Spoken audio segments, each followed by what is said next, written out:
संयुक्त राष्ट्र सुरक्षा परिषद की इमरजेंसी बैठक में अमेरिका ने ईरान को फिर से युद्ध की धमकी दी है। अमेरिका के प्रतिनिधि ने कहा कि ट्रंप बातें करने वाले लीडर नहीं है, वो एक्शन मैन है। इस बीच मोसाद चीफ बर्निया अमेरिका पहुंच गए, जिसे ईरान पर हमले का सिग्नल बताया जा रहा है। उधर प्रेसिडेंट पुतिन ने नेतन्याहू को फोन कर कहा कि वो ईरान के साथ हैं। अगर ईरान युद्ध भड़का तो रूस दखल जरूर देगा। वक्त ईरान के खिलाफ है, हालात ईरान के खिलाफ हैं। ईरान के पास युद्ध के लिए पैसे की कमी है। ईरान के पास अमेरिका जैसे विनाशकारी हथियार भी नहीं है, मगर फिर भी ईरान झुकने को तैयार नहीं है। फिर भी ईरान ट्रंप की आंखों में आंख डालकर बात कर रहा है। ईरान ने ट्रंप को युद्ध में होने वाले नुकसान का ट्रेलर दिखाकर भड़काया है। इसलिए ट्रंप ने फिलहाल ईरान पर नए सिरे से रणनीति बनानी शुरू कर दी है। प्रेसिडेंट ट्रंप की फेवरेट प्रवक्ता कैरोलिन लेविट ने जानकारी दी है कि अभी अमेरिका ने सारे ऑप्शन खोल रखे हैं। मतलब कि अमेरिका ने ईरान पर युद्ध का प्रेशर पहले से बढ़ा दिया है। ट्रंप ने ईरान को 4 ऑप्शन दिए, उनमें एक युद्ध का है, बाकी 3 क्या है उन्हें भी जानेंगे। लेकिन उससे पहले ये जान लीजिए कि ईरान बैकफुट पर है। ईरान ने ट्रंप को खुश करने के लिए ठोस कदम उठाने का सोचा है। व्हाइट हाउस ने दावा किया है कि ट्रंप की धमकी से डर कर ईरान ने 800 लोगों की फांसी को टाल दिया। ईरान पूरी कोशिश कर रहा है कि ट्रंप का गुस्सा किसी भी तरह से शांत किया जाए, लेकिन सुपर पावर की गैर बदलता जा रहा है। अमेरिका की जंगी हथियार ईरान की तरफ तेजी से बढ़ रहे हैं। न्यूयॉर्क टाइम्स ने अपनी एक रिपोर्ट में बताया कि ट्रंप को ईरान पर फिलहाल हमला करने का कोई सुझाव पीएम नेतन्याहू ने दिया है। इजराइल के पीएम और ट्रंप के बीच हुई फोन पर बातचीत की पुष्टि व्हाइट हाउस ने भी कर दी है।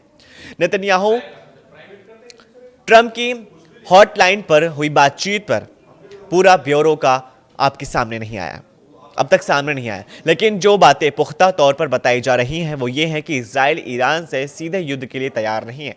इजराइल जून 2025 में ईरान से हुए युद्ध में भी काफी नुकसान झेल चुका है। तब ईरान ने हजारों मिसाइलों से इजराइल को दहला दिया था।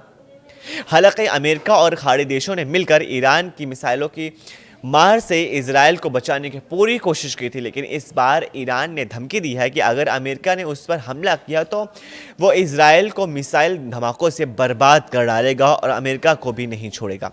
इसलिए इजराइल अभी भी अपनी तैयारी में जुटा हुआ है, क्योंकि ईरान पर अमेरिका के हमले के विरोध में खाड़ी के 4 मजबूत देश खुलकर सामने आए हैं। ईरान अमेरिका वॉर टेंशन के बीच इजराइल पर एटमी टेस्ट करने का शक भी जताया जा रहा है। इसके पीछे इजराइल के नेगेव रेगिस्तान में 15 जनवरी को सुबह 9 बजे आया भूकंप भी माना जा रहा है। ये वही इलाका है जिसे इजराइल की सीक्रेट एटमी साइट कहा जाता है। नेगेव रिजर्ट में 4.2 तीव्रता के भूकंप से जो धरती हिली उससे आसपास 100 किलोमीटर तक दूर महसूस किया गया। हालांकि आधिकारिक तौर पर एटमी टेस्ट की आशंका किसी ने नहीं जताई है, क्योंकि इस इलाके में ऐसे भूकंप आए दिन आते रहते हैं। हालांकि इजराइल ने ईरान के खिलाफ जैसा अपना स्टैंड बदला नहीं है। ईरान को कमजोर करने के लिए नेतन्याहू ने प्रेसिडेंट पुतिन से भी बात की है। पुतिन पहले दिन से ही ईरान के साथ खड़े हैं। उन्होंने ट्रंप को ईरान पर हमला करने के लिए भयानक भूल कहा है। प्रेसिडेंट पुतिन ने नेतन्याहू से पहले ईरान के राष्ट्रपति पेजेश्कियान से भी फोन पर बातचीत की है। इजराइल जिस स्टाइल के लिए कुख्यात है वो उसमें अलग रुख अपनाए हुए हैं। इसकी वजह प्रधानमंत्री बेंजामिन नेतन्याहू कुछ ही मजबूरियां हैं जो 7 फ्रंट पर लड़ाका ग्रुप से युद्ध लड़ रहे हैं। ऐसे में ईरान से सीधा युद्ध उन्हें मुश्किलों में डाल सकता है। इजराइल अपनी तैयारी करने के लिए वक्त लेगा। इजराइल फुल प्रूफ प्लान के साथ दुश्मन से लड़ता है, लेकिन ट्रंप के पास कोई मजबूरी नहीं है। उन्हें भड़काने वाले लोगों को भी कोई कमी नहीं है कि ट्रंप को भड़काने के लिए लोगों की कमी हो।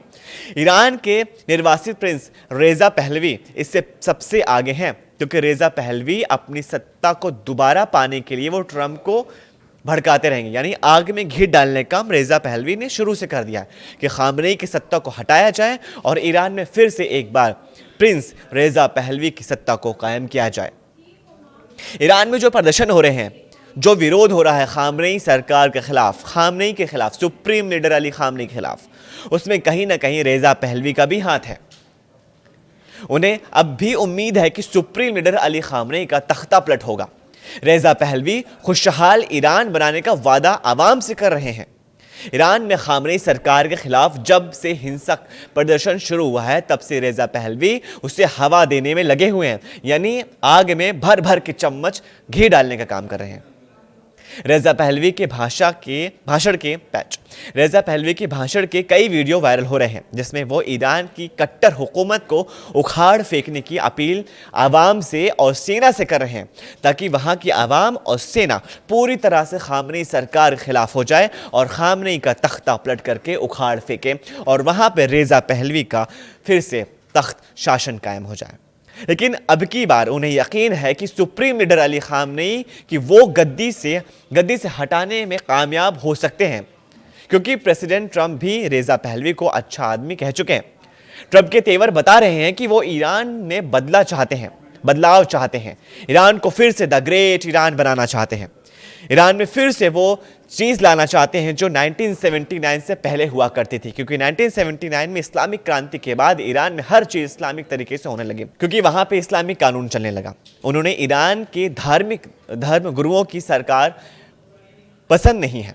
प्रदर्शन और हिंसा तो सिर्फ बहाना है। ट्रंप जब पहली बार अमेरिका के राष्ट्रपति बने थे, तब से वो ईरान से खफा हैं। 3 जनवरी 2020 को ट्रंप ने ईरान के हीरो कहे जाने वाले Quds force chief commander Qasem Soleimani को मार डाला था। जनरल कासिम सुलेमानी का कद ईरान के पावर स्ट्रक्चर में बहुत बड़ा है। ईरान के सबसे ताकतवर नेता, सर्वोच्च धार्मिक नेता आयतुल्लाह अली खामनेई के बाद अगर ईरान में किसी को दूसरा सबसे ताकतवर शख्स समझा जाता है तो वो थे कासिम सुलेमानी, जिन्हें अमेरिका ने एक मिसाइल हमले में मार डाला, जिन्हें अमेरिका ने ड्रोन मिसाइल धमाके में उड़ा दिया था। कासिम सुलेमानी को आयतुल्लाह अली खामनेई का सबसे भरोसेमंद कमांडर माना जाता था। सुलेमानी के बाद अब ट्रंप की आंख की किरकिरी बने हुए हैं supreme leader Ali Khamenei. Khamenei ने अगर ट्रंप से टकराने की जरूरत दिखाई तो क्या होगा, इससे अमेरिका ने संयुक्त राष्ट्र सुरक्षा परिषद की इमरजेंसी मीटिंग में बता दिया है कि ना ट्रंप झुकेंगे और ना खामनेई झुकेंगे। हालांकि ट्रंप अभी अपने कदम पीछे हटा रहे हैं, क्योंकि ईरान झुकने वाला नहीं है, ना ही खामनेई ट्रंप के सामने झुकने वाले हैं।